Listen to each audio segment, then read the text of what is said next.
இப்ப நடந்த சம்பவத்தை எடுத்துட்டோம்னா அவர் தாமதமாக வந்து சேர்கிறார். அங்கு பெரும் கூட்டம் திரண்டு இருக்கிறது. அந்த கூட்டம் சமாளிக்க இயலாமல் அது ஒரு புறத்திலே தள்ளப்படுகிறது, மறுபுறத்தில் தள்ளப்படுகிறது. இப்படி தள்ளி அவங்க வந்து அந்த மக்கள் வந்து பலியாகிறாங்க. அப்ப இவருக்கு சொன்ன நேரத்துக்கு வந்திருந்தாங்கன்னா இவ்வளவு பெரிய கூட்டம் வந்திருக்குமா அப்படின்னு கேட்கிறாங்க. என்ன காரணம்னா சொல்லக்கூடிய நேரம் மதிய நேரத்துல அங்க பெருந்திரளான கூட்டம் இல்லை.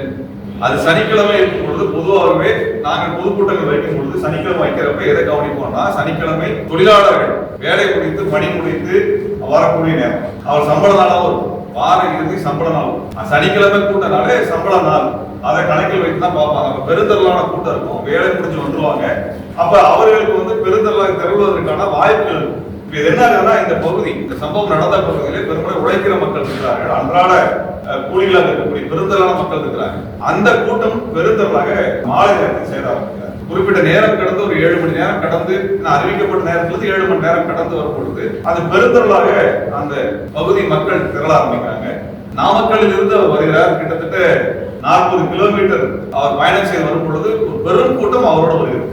இந்த பெரும் கூட்டம் ஏற்கனவே திரண்டிருக்க கூட்டத்தோடு சேரும் பொழுது மிகப்பெரிய நெருக்கடி அந்த இடத்துல உருவாயிருக்கு. இது அங்க நடந்திருக்கு. அந்த கூட்டத்துல இந்த மக்களை பாதுகாப்பதற்குரிய எந்த தயாரிப்பும் எந்த தரப்பினரும் இல்லை. முதல்ல விபத்தா புரிஞ்சுக்கணும். விபத்து வரும் பொழுது எல்லா தரப்புலையும் தவறு. திட்டமிட்டு ஒரு சம்பவம் நடப்பது என்பது விபத்தா பார்க்க முடியாது. எல்லா தரப்புலையும் இருக்கக்கூடிய தவறுகள் ஒன்று சேர்ந்து ஒரு சமயத்தில் நடப்பது பெரும் விபத்தாக கடந்திருக்கு.